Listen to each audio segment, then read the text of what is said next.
Hello students and we are back. अपन लोगों ने सिविक्स का चैप्टर नंबर 1 जो है अपन ने वो अच्छे से कवर किया था। चैप्टर का नाम था इक्वालिटी। अब जो अपन आज स्टडी करने जा रहे हैं वो इस सिविक्स का chapter number 2, role of government in health. बच्चों, जैसे कि अपन ने फर्स्ट चैप्टर में देखा इक्वालिटी की बहुत ज्यादा जरूरी है, डिस्क्रिमिनेशन नहीं होना चाहिए। अपन ने आर्टिकल 15 के बारे में अच्छे से स्टडी किया था। और जो अपना कॉन्स्टिट्यूशन है, जो अपना संविधान है, वो भी अपने डॉक्टर भीमराव अंबेडकर ने उसकी ड्राफ्टिंग करी थी। वो चेयरमैन था ड्राफ्टिंग कमेटी का। ठीक है, तो जैसे इक्वालिटी एक बहुत बड़ा एस्पेक्ट है कॉन्स्टिट्यूशन का, तो उसी के साथ साथ एक और बहुत बड़ा एस्पेक्ट है कॉन्स्टिट्यूशन का, वो है हेल्थ। ठीक है बच्चों, हेल्थ बहुत ज्यादा इंपॉर्टेंट रखता है। फॉर एग्जाम्पल, जैसे आपके सामने जो पैराग्राफ में उसको रीड करता हूँ और आपको समझाता हूँ कि इस पैराग्राफ में सिंपल से बता रखा है, one of the selling features of the Indian constitution is the effort to establish a welfare state. Constitution जब लिखा गया था उसके अंदर क्लियरली मेंशन था कि आपने को जिस तरीके से आगे सोसाइटी को रन करना है, सोसाइटी, इंडिया को एक तरीके से सोसाइटी कहा जाता है। ठीक है, जिस तरीके से अपने सोसाइटी को रन करना है वो सारी की सारी वेलफेयर में होनी चाहिए। वेलफेयर मतलब सबकी हेल्दी कंडीशन बहुत अच्छी होनी चाहिए। किसी भी तरह की कोई डिजीज, कोई बीमारी, कुछ भी तरीके से ह्यूमन को लेके इलनेस नहीं होनी चाहिए। उनका एक ही गोल था, एक ही ऑब्जेक्टिव था, एक ही पर्पस था कि जो हमारी सोसाइटी है, जो हमारे लोग हैं, वो सब लोग ठीक रहें। ठीक है, किसी के ऊपर भी कोई तरह की बीमारी नहीं आनी चाहिए, किसी भी तरीके से खराब नहीं होना चाहिए। उसके अलावा और भी चीजें हैं जो कॉन्स्टिट्यूशन ने कही थी, जैसे एजुकेशन, एम्प्लॉयमेंट, इंफ्रास्ट्रक्चर, ये सब चीजें भी जरूरी हैं। लेकिन हेल्थ जो है वो बहुत ज्यादा इंपॉर्टेंट है। आप खुद सोचिए, अगर आपकी तबीयत ठीक नहीं है, अगर आप प्रॉपर हेल्दी नहीं है, तो आप पढ़ भी नहीं पाएंगे, हम पढ़ा भी नहीं पाएंगे। ठीक है, और अगर हम लोग हेल्थ का ध्यान नहीं रखेंगे तो उससे ज्यादा कितने कॉम्प्लिकेशन हो सकते हैं। और बच्चों, आप समझ सकते हो अभी की जो सिचुएशन है, अभी की जो सिचुएशन है पूरे इंडिया में, वो पूरी हेल्थ को लेके ही तो है। जिसका इम्यून सिस्टम स्ट्रांग है उसके लिए सर्वाइवल बहुत अच्छा है। अभी जितने भी पेशेंट हैं, अभी कोरोना के जो आप देख रहे हैं, जो न्यूज चल रही है, उन सब में जितने भी पेशेंट जो सबसे ज्यादा उसको कवर कर रहा है, जो स्प्रेड हो रहा है, वो उनसे हो रहा है जिनका इम्यून सिस्टम बहुत कम है। इम्यून सिस्टम, बच्चों, इम्यून सिस्टम तब अच्छा बनता है जब अपन लोग अच्छा अच्छा खाते हैं, ग्रीन वेजिटेबल्स, प्रॉपर डाइट, इनको मेंटेन करते हैं, तब जाके अपना जो इम्यून सिस्टम है वो आगे फर्दर ग्रो करता है। अब बच्चों, बार बार मैं आपसे बोल रहा हूँ हेल्दी रहना है, हेल्थ का ध्यान रखना है, लेकिन एक्चुअल में हेल्दी होता क्या है आपको पता है? हेल्दी एक कंडीशन होती है, ठीक है, जिसके अंदर ये नहीं आता कि आपको कोई डिजीज ना हो, आपको कोई बीमारी ना हो। ठीक है, हेल्दी का ये मतलब होता है कि अपन जहां पर रह रहे हैं वो एनवायरमेंट हेल्दी भी होना चाहिए। एनवायरमेंट, आप सोच रहे हो बच्चों एनवायरमेंट में कैसे हेल्दी में हम लोग ध्यान रखेंगे? एनवायरमेंट में हेल्दी कैसे होता है ना, कि आपके आसपास का जो एरिया है वो पोल्यूटेड नहीं होना चाहिए। एयर पोल्यूशन, वाटर पोल्यूशन, किसी भी तरह का पोल्यूशन वहां पर नहीं होना चाहिए। तब मैं बोल सकता हूँ कि हाँ ठीक है, जो मेरा एनवायरमेंट है वो सेफ है, वो हेल्दी है। दूसरा, और मैं क्या बोलता हूँ कि मेरे पास प्रॉपर सैनिटेशन फैसिलिटीज है। ठीक है, प्रॉपर सैनिटेशन फैसिलिटीज है।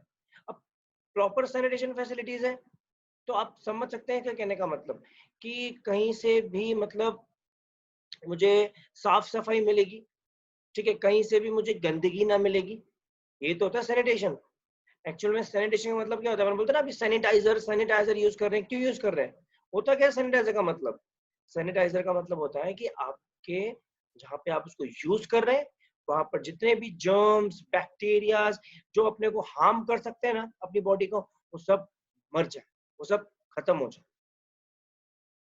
बेसिक सैनिटेशन फैसिलिटीज यही होती हैं कि आप जहां पर रहें वो एरिया जो है वो क्लीन होना चाहिए, है ना? उसमें कोई भी ऐसी इश्यूज या कोई भी ऐसी जगह नहीं होनी चाहिए जहां से आपके पास गंदगी पहुंचे। ना तो वो गंदा पानी, ना वो गंदा खाना, ना पुराना खाना। इसलिए तो अपन सफाई करते हैं बच्चों। सफाई क्यों करते हैं अपन? यही तो रीजन होता है। सफाई नहीं करेंगे तो गंदे मच्छर आएंगे, गंदे मच्छर आएंगे तो फिर क्या होगा? डेंगू, मलेरिया, ये सब चीजें फैलेंगी। तो अपने को इन चीजों पे ध्यान देना होता है। अब और क्या क्या चीजें चाहिए होती हैं? चलो ठीक है, अपन ने ये तो समझ लिया कि बेसिक सैनिटेशन फैसिलिटीज चाहिए अपने को, लेकिन ऐसे कौन सी चीजें हैं, ऐसे कौन से फैक्टर्स हैं जो अपने को चाहिए टू मेंटेन गुड हेल्थ? हाँ, मैं कैसे बोल सकता हूँ कि मैं अपनी हेल्थ को अच्छे तरीके से मेंटेन कर रहा हूँ? तो आपके सामने देखो 5 चीजें हैं। ठीक है, पहला क्या है? आपको प्रॉपर पानी पीना है।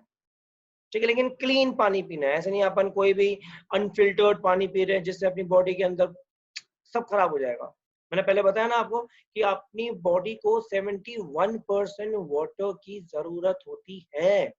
71% वाटर की रिक्वायरमेंट होती है बॉडी में। सोचो अगर उसके अंदर कोई खराबी आ गई, गलत पानी पी लिया या गलत पानी चला गया, तो इसका मतलब आपकी बॉडी 71% डैमेज, फिनिश। नहीं होना चाहिए ना। क्या करना है अपने को? क्लीन पानी पीना है। दूसरा, सैनिटेशन फैसिलिटीज होनी चाहिए। तीसरा, आसपास का जो एरिया है, जैसे कि मैंने बताया आपको, एनवायरनमेंट वो भी क्लीन होना चाहिए। ऐसा नहीं कि मेरा घर तो साफ है लेकिन मेरे घर के डोर के जस्ट बाहर जो है ना, वहां पर कचरा, अगेन उससे भी गंदगी फैलेगी, गंदी बदबू, गंदे मच्छर। तो अपने को जो आसपास का एरिया है ना, वो भी साफ होना चाहिए। ठीक है, अपनी जो एयर है जहाँ पे अपन रहते हैं, वहां पोल्यूशन नहीं होना चाहिए, एयर पोल्यूशन। एयर पोल्यूशन होगा तो क्या होगा, वो जो पोल्यूटेड एयर है उसको अपन ब्रीथ करेंगे, वो अंदर जाएगी, वो लंग्स को डैमेज करेगी, उसकी वजह से फिर अपना रेस्पिरेटरी सिस्टम जो है वो बिगड़ेगा, है ना बच्चों। तो अपने को उस पर भी ध्यान रखना है। और लास्ट और इम्पोर्टेंट, न्यूट्रिशियस फूड। अपने को बॉडी के अंदर फूड जो खाना होता है वो सारे के सारे न्यूट्रिएंट्स वाले खाने होते हैं ना। लेकिन अपनी जो लाइफ है, जो इंडिया का स्ट्रक्चर है, वो क्या है? जंक फूड, पिज्जाज, बर्गर्स, अपन लोग खाते रहते हैं, राइट। अभी भी बहुत सारे लोग घर पे बैठ के लोग खा रहे हैं बर्गर, पिज्जा, पाव भाजी, ये सब। इन ठीक है, ये सब अच्छे होते हैं, लेकिन इनके अंदर proper minerals and nutrients available नहीं होते। अपने को हेल्दी रहना है तो अपने को इन चीजों को फॉलो करना पड़ेगा, है ना बच्चों। तो हेल्दी का मतलब क्या हो गया कि भैया मैं क्लीन पानी पी रहा हूँ, मेरे पास बेसिक सैनिटेशन फैसिलिटीज है, मेरा जो आसपास का एरिया है वो एकदम क्लीन है, मैं जो सांस लेता हूँ, जो मैं ब्रीथ कर रहा हूँ, वो एरिया भी एकदम क्लीन है, और लास्ट में मैं सिर्फ जो खाना खाता हूँ वो सारा का सारा न्यूट्रिशियस है, मतलब कोई भी मैं जंक फूड वगैरह कंटेन नहीं करता। ठीक है, तो ये तो अपन सोचते, लेकिन इंडिया के अंदर जो सिस्टम है, जो मेंटेनेंस है हेल्थ को लेके, वो आप सब जानते हैं, आप सब बच्चे समझते हैं, देखते भी हैं कि अपन लोग प्रॉपर केयर तो करते हैं, लेकिन फिर वापस से थोड़ी सी तो चूक हो जाती है, अपन खा लेते हैं, है ना। जैसे आपको बॉडी बनाने के लिए जिम तो करना पड़ता है, अब जिम सिर्फ अकेला काम नहीं करता ना, उसके लिए प्रॉपर डाइट भी जरूरी होती है। इवन मेरे हिसाब से तो डाइट का ज्यादा रोल होता है जिम से, पता है आपको। एक्सरसाइज तो आप कितनी कर लो, लेकिन उसके उससे अकॉर्डिंग आप डाइट नहीं लोगे ना, तो एक्सरसाइज का कुछ इम्पैक्ट नहीं पड़ेगा। उसी तरीके से अपन हेल्थ का जितना ध्यान दे देना तब तक चलो, लेकिन जब तक अपन प्रॉपर फूड नहीं खाएंगे ना जो बॉडी को रिक्वायर्ड है, तब तक अपनी लाइफ जो है वो हेल्दी नहीं रहेगी। ठीक है, तो इसके इस हेल्थ केयर इन इंडिया के अंदर अपन देखें तो इम्पोर्टेंट चीजें क्या है, जितने भी अपने पास बीमारियां हैं, जितने भी अपने पास डिजीजेज हैं, उनका केयर तो है, उनका अपने पास क्योर तो है, लेकिन अपने पास और भी सर्विसेज अपने को चाहिए होती है, अपन बहुत जगह पर लैक करते हैं, है ना। जैसे अपने को health centres, hospitals, ambulance services, ये सारी अपने पास फैसिलिटीज जो है वो अवेलेबल तो हैं, लेकिन क्या हर तरफ अवेलेबल है? क्या मैं उसको हर तरफ बोल सकता हूँ कि हाँ एम्बुलेंस या हॉस्पिटल्स ये मेरे पास हर तरफ अवेलेबल है, ये हर जगह मिल जाएगा? मिल सकता है क्या बच्चों? नहीं ना। अभी बात करूँ मैं रूरल एरिया की, विलेज एरिया की, जहाँ पे गाँव है, क्या उनके पास प्रॉपर फैसिलिटीज है? वहां पर तबियत खराब हो जाएगी तो क्या होगा, आप सोचिए। तो इसलिए जो फर्स्ट पॉइंट है, उस फर्स्ट पॉइंट के अंदर यही बताया गया है कि अगर आप हेल्थ केयर की बात करते हैं, हेल्थ केयर की फैसिलिटीज की बात करते हैं, तो आपके पास क्या क्या चीजें होनी चाहिए? आपके पास प्रॉपर डॉक्टर होना चाहिए, आपके पास प्रॉपर नर्स होना चाहिए, आपके पास अच्छे प्रोफेशनल होने चाहिए, उससे रिलेटेड वर्कर्स होने चाहिए, और साइड बाय साइड आपका हेल्थ सेंटर, आपका हॉस्पिटल, आपका एम्बुलेंस, ये सारी सर्विसेज आपके पास होनी चाहिए। तभी आप किसी भी डिजीज को ठीक कर सकते हैं, ट्रीट कर सकते हैं, उसको रिपेयर कर सकते हैं, है ना। इंडिया में सारी चीजें हैं, बहुत सारी हैं, बहुत सारे क्लिनिक्स हैं, बहुत सारे हॉस्पिटल्स हैं, बहुत सारे डॉक्टर्स हैं, लेकिन मान के चलो किसी के पास नॉलेज ही ना हो तो। आज मान लो मैं डॉक्टर बन जाता हूँ लेकिन मेरे पास प्रॉपर नॉलेज ही नहीं है, तो क्या वो मेरे काम की है?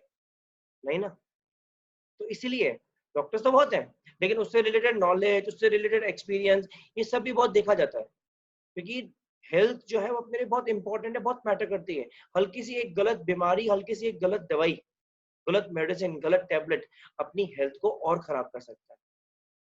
वो बात अलग है, जो मेडिकल टेक्नोलॉजी है अपनी बहुत ज्यादा एडवांस्ड है, बहुत आगे बढ़ चुकी है, अपन कुछ गलत भी खा लेंगे तो उसका अपने पास क्योर है। बट अपन ऐसी सिचुएशन में जाएं क्यों कि अपनी तबीयत खराब हो, अपने डिजीज और लगे अपने, है ना। अपने को अपनी लाइफ को मेंटेन करना है, हेल्दी रहना है ना। तो अपने को क्या करना है, जितना हो सके अपने को जो रिक्वायरमेंट है बॉडी के अंदर, जो फैक्टर्स अपने को चाहिए हेल्दी लाइफ के लिए, जैसे कि मैंने पहले बताया, अपने को वो ध्यान रखना है।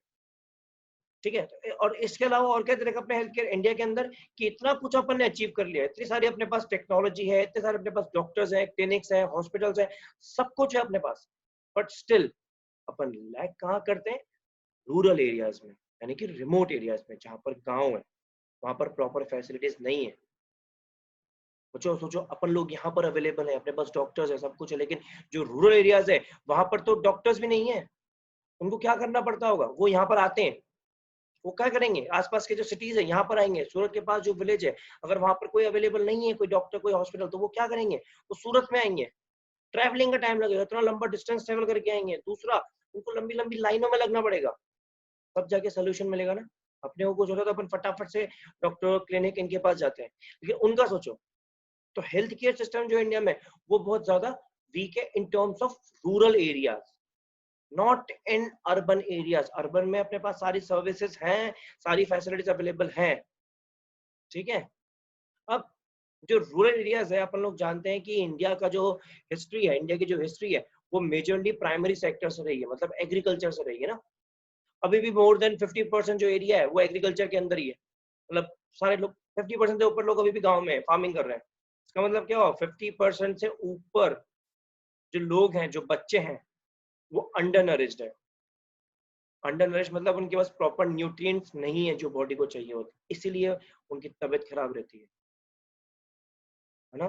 तो अपने को ये चीजें ध्यान रखनी है बच्चों। ये हेल्थ केयर का पूरा जो सिस्टम है इंडिया का, आई गेस आप लोगों को समझ में आ गया होगा, है ना। अब इसके बाद जो टॉपिक है अपना, वो अपन ने क्या कर दिया, इस पूरे हेल्थ केयर सिस्टम को अपन ने डिवाइड किया, आपका पब्लिक हेल्थ सर्विसेज में और एक आपका प्राइवेट हेल्थ फैसिलिटीज में। दोनों में डिफरेंस है बच्चों। पब्लिक हेल्थ सर्विसेज जो पब्लिक गवर्नमेंट होते हैं, पब्लिक जो पब्लिक होती है, जो गवर्नमेंट होती है, जो पब्लिक हॉस्पिटल्स होते हैं, वो अपने को सर्विस प्रोवाइड करते हैं। लेकिन प्राइवेट के अंदर जाएंगे ना, आपको अलग अलग तरह की फैसिलिटीज मिलती हैं, ठीक है। तो अपने को उन चीजों पे ध्यान देना है, ठीक है बच्चों। यहाँ से जो टॉपिक है, जो अपने कैटेगरीज है दोनों की दोनों, इन दोनों कैटेगरीज को मैं आपको अपनी नेक्स्ट वीडियो, नेक्स्ट सेशन में आपको एक्सप्लेन करूंगा। लेकिन इस सेशन में, इस लेक्चर में आप लोगों को ये समझ में आ जाना चाहिए कि हेल्थ इतनी ज्यादा इंपॉर्टेंट क्यों है। इक्वालिटी है अवेलेबल, लेकिन इक्वालिटी के अलावा अपनी मोस्ट इंपॉर्टेंट फैक्टर और कौन सा है? हेल्थ। तो बच्चों आज से, इवन अभी से आप लोग प्रॉमिस कीजिए कि अपन लोग हेल्दी रहेंगे, हेल्थ का ज्यादा ध्यान रखेंगे। जो फैक्टर्स मैंने आप लोगों को बताया, उस फैक्टर्स पे भी कोशिश करेंगे कि हाँ, धीरे धीरे करके कम होगा, है ना। बहुत सारे बच्चे अभी कर रहे होंगे कोशिश, बहुत सारे बच्चे क्या पता खाते भी नहीं होंगे जंक फूड, तो उनके लिए आई रियली अप्रिशिएट। बट जो बच्चे कर रहे हैं, मेरा मैसेज ये है कि आप वो बंद करें।